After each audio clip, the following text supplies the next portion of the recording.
नमस्कार दोस्तों, आपका हमारे चैनल ओमकारा भक्ति में बहुत बहुत स्वागत है। आज हम सुनेंगे संतोषी माता की व्रत कथा। एक बुढ़िया थी, उसके 7 बेटे थे। 6 बेटे कमाने वाले थे, जबकि एक बेटा निकम्मा था। बुढ़िया 6 बेटों की रसोई बनाती, भोजन कराती और उनके खाने की जो भी जूठन बचती वह 7वें बेटे को दे देती थी। एक दिन वह पत्नी से बोला, देखो मेरी माँ मुझसे कितना प्रेम करती है। वह बोली, क्यों नहीं, सबका झूठा खाना जो तुम्हें खिलाती है। वह बोला, ऐसा नहीं हो सकता, मैं जब तक आंखों से ना देखूं मैं नहीं मान सकता। बहू ने हंसकर कहा, देख लोगे तो मानोगे ना। कुछ दिन बाद त्योहार आया।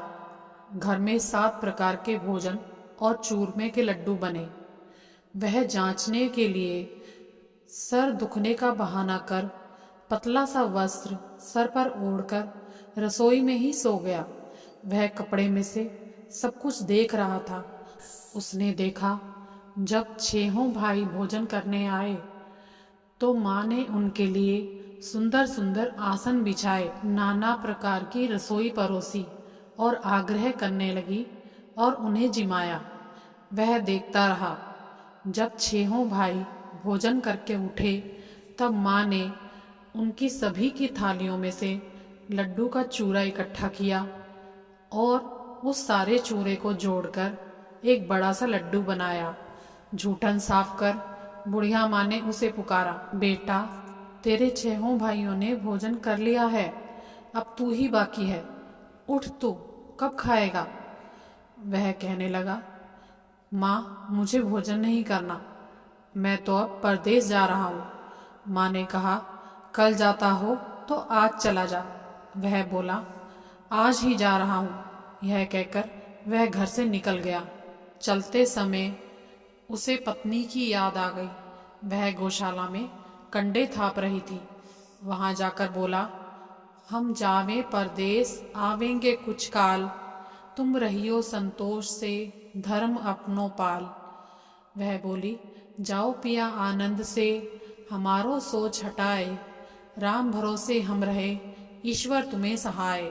दो निशानी आपन देखो धरूं मैं धीर, सुधिमति हमारी बिसारियो राखियो मन गंभीर। वह बोला, मेरे पास तो कुछ नहीं है, यह अंगूठी है, सो ये ही ले लो और अपनी कुछ निशानी मुझे दे दो। वह बोली, मेरे पास क्या है, ये गोबर से भरा हाथ। यह कहकर उसने उसकी पीठ पर गोबर के हाथ की थाप मार दी। वह चल दिया। चलते चलते दूर देश पहुंचा। वहां एक साहूकार की दुकान थी। वहां जाकर कहने लगा, भाई मुझे कोई नौकरी मिल सकती है। साहूकार को जरूरत थी। बोला, रह जा। लड़के ने पूछा, तनख्वाह क्या दोगे। साहूकार ने कहा, काम देखकर दाम मिलेंगे। साहूकार की नौकरी मिली। वह सुबह 7 बजे से 10 बजे तक नौकरी बजाने लगा।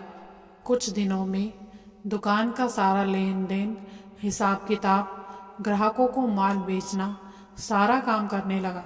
साहूकार के 7-8 नौकर थे। वे सब चक्कर खाने लगे। सभी कहने लगे, यह तो बहुत होशियार बन गया है। सेठ ने भी उसका काम देखा और 3 महीने में ही उसे आधे मुनाफे का हिस्सेदार बना लिया। वह कुछ वर्ष में ही नामी सेठ बन गया और मालिक सारा कारोबार उस पर छोड़कर चला गया। इधर उसकी पत्नी को सास ससुर दुख देने लगे। सारी गृहस्थी का काम करा के उसे लकड़ी लेने जंगल में भेज दे। इस बीच घर के आटे से जो भूसी निकलती उसकी रोटी बनाकर रख दी जाती और फूटे नारियल की नारेली में पानी। एक दिन वह लकड़ी लेने जा रही थी। रास्ते में बहुत सी स्त्रियां संतोषी माता का व्रत करती दिखाई दी।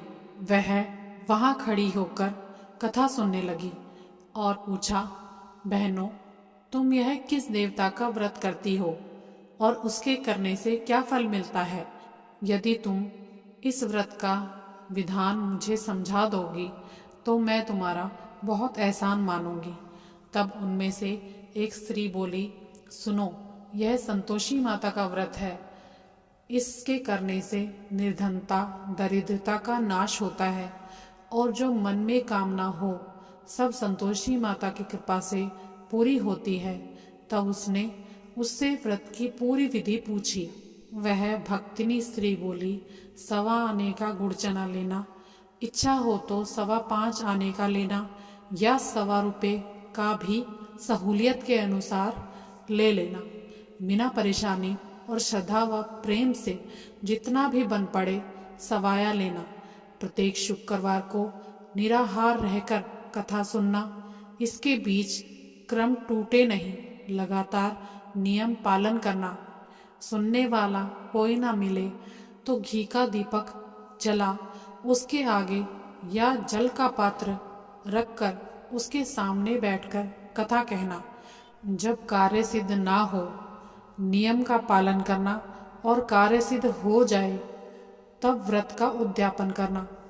यदि किसी के ग्रह खोटे भी हों तो भी माता वर्ष भर में सारे कार्य सिद्ध करती है। कार्य सिद्ध होने पर उद्यापन करना चाहिए, बीच में नहीं। उद्यापन में 2.5 सेर आटे का खाजा तथा इसी परिणाम से खीर और चने का साग करना। 8 लड़कियों को भोजन कराना। जहाँ तक मिले देवर, जेठ, भाई बंधु होने चाहिए। ना मिले तो रिश्तेदारों और पास पड़ोसियों को बुलाना, उन्हें भोजन करा यथाशक्ति दक्षिणा दे। माता का नियम पूरा करना। उस दिन घर में खटाई ना खाना। यह सुन बुढ़िया के लड़के की बहू चल दी। रास्ते में लकड़ियों के बोझ को बेच दिया और उनसे जो पैसे मिले माता के व्रत की तैयारी कर आगे चली। सामने मंदिर देखकर पूछने लगी, यह मंदिर किसका है? सब कहने लगे, संतोषी माता का मंदिर है। यह सुन माता के मंदिर में जाकर चरणों में लौटने लगी और माता से विनती करने लगी, माँ, मैं निपट अज्ञानी हूँ, व्रत के कुछ भी नियम नहीं जानती, मैं दुखी हूँ। हे माता जगत जननी, मेरा दुख दूर कर, मैं तेरी शरण में आई हूँ। माता को दया आई। एक शुक्रवार ही बीता था कि उसके पति का पत्र आया। दूसरे और तीसरे शुक्रवार को उसका भेजा हुआ पैसा भी आ पहुंचा। यह देख जेठ जिठानी मुंह सुकेड़ने लगे। लड़के ताने देने लगे। काकी के पास पत्र आने लगे, रुपए आने लगे हैं। अब तो काकी की खातिर बढ़ेगी। बेचारी सरलता से कहती, भैया कागज आवे, रुपया आवे, हम सबके लिए अच्छा है। ऐसा कहकर आंखों में आंसू भरकर संतोषी माता के मंदिर में मातेश्वरी के चरणों में गिरकर रोने लगी। माँ, मैंने तुमसे पैसा कम मांगा है, मुझे पैसे से क्या काम, मुझे तो अपने सुहाग से काम है, मैं तो अपने स्वामी के दर्शन मांगती हूँ। तब माता ने प्रसन्न होकर कहा, जा बेटी, तेरा स्वामी आएगा। यह सुनकर खुशी से बावली होकर घर में जा काम करने लगी। अब संतोषी माँ विचार करने लगी, इस भोली पुत्री को मैंने कह तो दिया कि तेरा पति आएगा, लेकिन कैसे? वह तो इसे स्वप्न में भी याद नहीं करता। उसे याद दिलाने को मुझे ही जाना पड़ेगा। इस तरह माताजी उस बुढ़िया के बेटे के पास गई और उसके स्वप्न में प्रकट होकर कहने लगी, साहूकार के बेटे सो रहा है या जागता है? वह कहने लगा, माता, सोता भी नहीं जागता भी नहीं हूँ, कहो क्या आज्ञा है? माँ कहने लगी, तेरे घर बार कुछ है या नहीं? वह बोला, मेरे पास सब कुछ है, माँ बाप है, बहू है, क्या कमी है? माँ बोली, भोले पुत्र, तेरी बहू घोर कष्ट उठा रही है, तेरे माँ बाप उसे बहुत परेशानी दे रहे हैं, वह तेरे लिए तरस रही है, तू उसकी सुध ले। वह बोला, हाँ माँ, यह तो मुझे मालूम है, पर जाऊं तो कैसे? परदेश की बात है, लेन देन का कोई हिसाब नहीं, जाने का कोई रास्ता नहीं आता, कैसे चला जाऊं? माँ कहने लगी, मेरी बात मान, सवेरे नहा धोकर संतोषी माता का नाम ले, घी का दीपक जला, दंडवत कर, दुकान पर जा बैठ। देखते ही देखते सारा लेन देन चुक जाएगा, जमा का माल बिक जाएगा। सांझ होते होते धन का ढेर लग जाएगा। अब बूढ़े की बात मानकर वह नहा धोकर संतोषी माता को दंडवत घी का दीपक जला दुकान पर जा बैठा। थोड़ी ही देर में रुपए देने वाले रुपए लाने लगे, लेने वाले हिसाब लेने लगे। दुकान में भरे सामान के खरीदार नकद दाम दे सौदा करने लगे। शाम तक धन का भारी ढेर लग गया। मन में माता का नाम ले चमत्कार देख प्रसन्न हो घर ले जाने के वास्ते गहना कपड़ा सामान खरीदने लगा। यहाँ काम से निपट तुरंत घर को रवाना हुआ। उधर उसकी पत्नी जंगल से लकड़ी लाने गई थी। लौटते वक्त माताजी के मंदिर में विश्राम करने लगी। वह तो उसके प्रतिदिन रुकने का स्थान ठहरा। धूल उड़ती देख वह माता से पूछती है, हे माता, यह धूल कैसी उड़ रही है? माता कहती है, हे पुत्री, तेरा पति आ रहा है। अब तू ऐसा कर, लकड़ियों के 3 बोझ बना। एक नदी के किनारे रख, दूसरा मेरे मंदिर में और तीसरा अपने सर पर। तेरे पति को लकड़ियों का गट्ठर देख मोह पैदा होगा। वह यहाँ रुकेगा, नाश्ता पानी खाकर माँ से मिलने जाएगा। तब तू लकड़ियों का बोझ उठाकर जाना और चौक में गट्ठर डालकर जोर से आवाज लगाना, लो सासू जी, लकड़ियों का गट्ठर लो, भूसी की रोटी दो, नारियल के खोपड़े में पानी दो। आज मेहमान कौन आया है? घर जाकर ऐसा कहना। माता जी से बहुत अच्छा कहकर वह प्रसन्न मन से लकड़ियों के 3 गट्ठर बनाती है। एक नदी के किनारे और दूसरा माता जी के मंदिर पर रखती है। इतने में मुसाफिर आ पहुंचा। सूखी लकड़ियां देख उसकी इच्छा उत्पन्न हुई कि वह यहीं रुककर विश्राम करे, भोजन बनाकर खा पी कर गाँव जाए। इस तरह रुककर भोजन बना विश्राम कर वह गांव को गया। सबसे प्रेम से मिला। उसी समय सिर पर लकड़ी का गट्ठर लिए वह उतावली सी आती है। लकड़ियों का भारी बोझ आंगन में डालकर जोर से 3 आवाज लगाती है, लो सासू माँ, लकड़ियों का गट्ठर लो, भूसे की रोटी दो, आज कौन मेहमान आया है? तभी उसकी सास बाहर आकर कहती है, बहू, ऐसा क्यों कहती हो? तेरा मालिक आया है, आ बैठ, मीठा भात खा, भोजन कर, कपड़े गहने पहन। उसकी आवाज़ सुन उसका पति बाहर आता है। अंगूठी देख व्याकुल हो जाता है। माँ से पूछता है, माँ यह कौन है? माँ बोली, बेटा यह तेरी बहू है। जब से तू गया है तब से सारे गांव में ऐसे ही भटकती फिरती है। घर का कामकाज कुछ करती नहीं, 4 पहर खाने आ जाती है। वह बोला, ठीक है माँ, मैंने इसे भी देखा और तुम्हें भी। अब दूसरे घर की ताली दो, मैं उसमें रहूंगा। माँ बोली, ठीक है, जैसी तेरी मर्जी।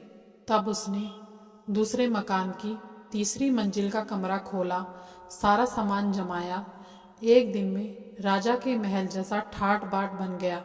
अब क्या था, बहू सुख भोगने लगी। इतने में शुक्रवार आया। उसने पति से कहा, मुझे संतोषी माता का व्रत का उद्यापन करना है। पति बोला, खुशी से कर लो। वह उद्यापन की तैयारी करने लगी। जिठानी के लड़कों को भोजन के लिए कहने गई। उन्होंने मंजूर किया, परंतु पीछे से जेठानी ने अपने बच्चों को सिखाया, देखो भोजन के समय खटाई मांगना, जिससे उसका उद्यापन पूरा ना हो। लड़के झीमने आए। खीर खाना पेट भर खाया, परंतु बाद में खाते ही कहने लगे, हमें खटाई दो। खीर खाना हमको नहीं भाता, देखकर अरुचि होती है। वह कहने लगी, भाई खटाई तो किसी को नहीं दी जाएगी, यह तो संतोषी माता का व्रत है, माता का प्रसाद है। लड़के उठ खड़े हुए, बोले, पैसा लाओ। भोली बहू कुछ जानती नहीं थी, उन्हें पैसे दे दिए। लड़के उसी समय हट करके इमली खटाई ले खाने लगे। यह देखकर माताजी बहू पर क्रोधित हो गई। राजा के दूत उसके पति को पकड़ कर ले गए।